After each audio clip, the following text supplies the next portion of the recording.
ರಾಜ್ಯದಲ್ಲಿ ಮತ್ತೆ ಜಾತಿ ಜ್ವಾಲೆ. ಎಸ್ಟಿ ಮೀಸಲಾತಿಗಾಗಿ ಕುರುಬರ ಪಟ್ಟು. ಜಾತಿ ಸಮೀಕ್ಷೆಗೆ ವೀರಶೈವ ಲಿಂಗಾಯತ ಉಪಜಾತಿಗಳ ಗೊಂದಲದ ಎಫೆಕ್ಟ್. ಲಿಂಗಾಯತರು ಏನೆಂದು ನಮೂದಿಸಬೇಕು? ಧರ್ಮವೋ ಜಾತಿಯೋ? ಮರು ಸಮೀಕ್ಷೆಗೆ ಬೆಂಕಿ ಸುರಿದ ಬ್ರಾಹ್ಮಣ ಕ್ರಿಶ್ಚಿಯನ್, ಒಕ್ಕಲಿಗ ಕ್ರಿಶ್ಚಿಯನ್ ಸೇರ್ಪಡೆ. ಬ್ರಾಹ್ಮಣ ಮುಸ್ಲಿಂ ಅನ್ನೋ ಉಪಜಾತಿಗಳು ಯಾಕಿಷ್ಟು ವಿವಾದ? ಮತಾಂತರಗೊಂಡವರನ್ನ ಹಿಂದೂ ಧರ್ಮಕ್ಕೆ ಸೇರಿಸೋ ಹುನ್ನಾರನ? ಇದರ ಹಿಂದೆ ದೊಡ್ಡ ಕುತಂತ್ರ ಹಾಗೂ ಷಡ್ಯಂತ್ರ ಎನ್ನುತ್ತಿದೆ ಕೇಸರಿ ಪಡೆ. ಜಾತಿ ಗಣತಿ ಧರ್ಮದ ಕಾಲಂನಲ್ಲಿ ನಾಸ್ತಿಕರು, ಕೆಂಗಣ್ಣು ಬೀರಿದ್ಯಾಕೆ ಆಸ್ತಿಕರು?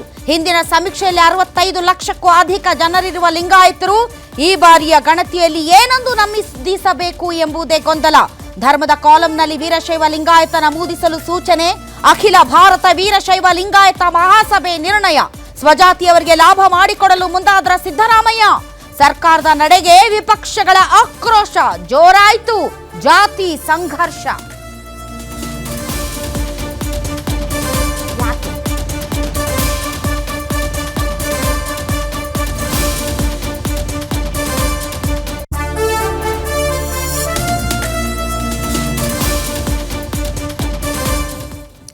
ಮತ್ತೆ ಮರುಜಾತಿ ಗಣತಿಯ ಮೂಲಕ ಧರ್ಮ ಒಡೆಯುವ ಕೆಲಸವನ್ನ ಈ ಹಿಂದೆ ಮಾಡಿತ್ತು ಸರ್ಕಾರ ಅಥವಾ ಕಾಂಗ್ರೆಸ್ ಪಾರ್ಟಿ.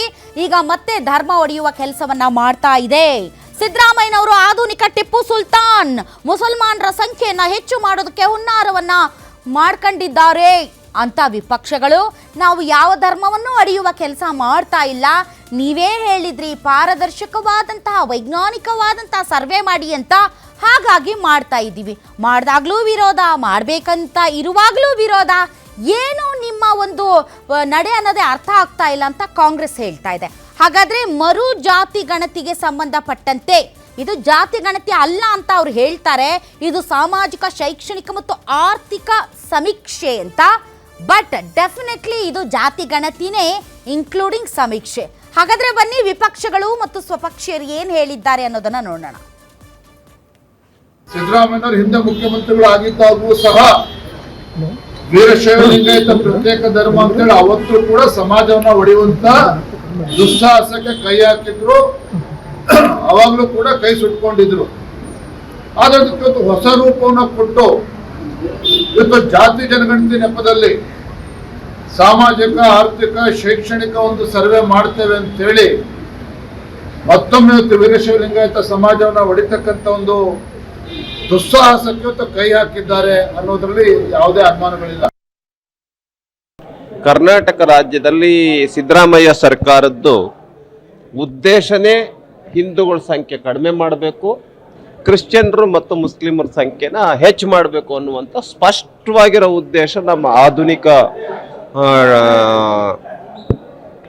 ಕರ್ನಾಟಕದ 2ನೇ ಟಿಪ್ಪು ಸುಲ್ತಾನ್ ಆಗಿರುವಂಥ ಸಿದ್ದರಾಮಯ್ಯ ಅವರದ್ದು ಉದ್ದೇಶ ಆಗಿದೆ. ಮತಾಂತರ ಆಗಬೇಕು, ಅದಕ್ಕೆ ಅಧಿಕೃತ ಸಿಕ್ಕವನ್ನು ಒತ್ತುವಂತ ಮುಖ್ಯಮಂತ್ರಿ ಯಾರಪ್ಪ ಅಂತ ಹೇಳಿದ್ರೆ ನಮ್ಮ ಸಿದ್ದರಾಮಯ್ಯ.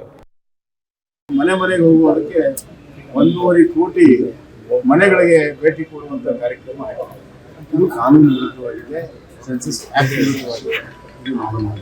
ನಂಬರ್ 2, ಇಲ್ಲದೆ ಇರುವಂತಹ ಜಾತಿಗಳನ್ನ ಸೇರಿಸಿ ಜಾತಿಗಳ ಬಗ್ಗೆ ಸಂಘರ್ಷವನ್ನ ಮಾಡಿ, ಗೊಂದಲವನ್ನ ಉಂಟು ಮಾಡಿ ಅದರಲ್ಲಿ ತಮ್ಮ ರಾಜಕೀಯ ಹೊಟ್ಟೆಯನ್ನ ಸುತ್ತುವಂತ ಪ್ರಯತ್ನವನ್ನ ನಮ್ಮ ಸರ್ಕಾರ ಯಾವುದೇ ಧರ್ಮವನ್ನು ಒಡೆಯುವಂತ ಕೆಲಸ ಹಿಂದೇನೂ ಮಾಡಿಲ್ಲ, ಇವತ್ತಿಗೂ ಮಾಡಲ್ಲ, ಮುಂದೇನೂ ಮಾಡೋದಿಲ್ಲ. ನಾನು ಎಲ್ರಿಗೂ ವಿನಂತಿ ಮಾಡ್ತಾ ಇದ್ದೇನೆ. ಈಗಾಗಲೇ ಜನ ಸಮುದಾಯದವರು ಗೊಂದಲದಲ್ಲಿದ್ದಾರೆ.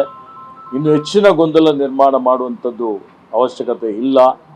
ಇವತ್ತು ಎಲ್ಲರೂ ಒಂದೇ ಅನ್ನುವಂಥ ರೀತಿಯಲ್ಲಿ ಒಗ್ಗೂಡಿ ವೀರಶೈವ ಲಿಂಗಾಯತರಿಗೂ ಸಾಮಾಜಿಕ ನ್ಯಾಯದ ಒಂದು ಅಡಿಯಲ್ಲಿ ಯಾರು ದುರ್ಬಲರಿದ್ದಾರೆ, ಬಡವರಿದ್ದಾರೆ, ಅನೇಕ ಜನ ಇವತ್ತು ಒಳಪಂಗಡಗಳಿದ್ದಾವೆ, ಅವರೆಲ್ಲರಿಗೆ ಅವರವರ ಹಿಂದುಳಿರುವಿಕೆ ಆಧಾರದ ಮೇಲೆ ಸಾಮಾಜಿಕ ನ್ಯಾಯ ಕೊಡುವಂಥ ಕೆಲಸ ಆಗಲಿಕ್ಕೆ ಎಲ್ಲರೂ ಸಹಕಾರ ಮಾಡಲಿ ಅಂತ ಹೇಳಿ ನಾನು ವಿನಂತಿಯನ್ನು ಮಾಡುತ್ತೇನೆ. ನಾನು ಬಿಡ್ತೀನಿ, ಯಾರೇನೋ ತಿಳ್ಕೊಳ್ಳಿ. ಏನೋ ಇಡೀ ಕರ್ನಾಟಕನ ಕೊಪ್ಪಳಕ್ಕೆ ಕರ್ಕೊಂಡು ಹೋಗಿ 91ರಲ್ಲಿ ನಾವು ರೇಟ್ ಮಾಡಿರೋದು. ಆದ್ದರಿಂದ ಇದನ್ನು ಎಂದೋ ಮಾಡಬೇಕಾಗಿತ್ತು. ಈಗಲೂ ಹೇಳ್ತೀನಿ, ಏನು ಸೆಂಟ್ರಲ್ ಗೌರ್ಮೆಂಟ್ ಮನಸ್ಸು ಮಾಡಿದರೆ ಮಾತ್ರ ಎಷ್ಟೇ ಆಗುತ್ತೆ. ಹೀಗಾಗಿ ನಾವೇನು ಮಾಡಿದ್ವಿ, ಹೋರಾಟ ಸ್ಟಾರ್ಟ್ ಮಾಡಿದ್ವಿ. ಏನಂತ, ಯಾರು ಎಷ್ಟಿ ಮಾಡ್ತಾರೋ ಅವರಿಗೆ ನಮ್ಮ ಓಟು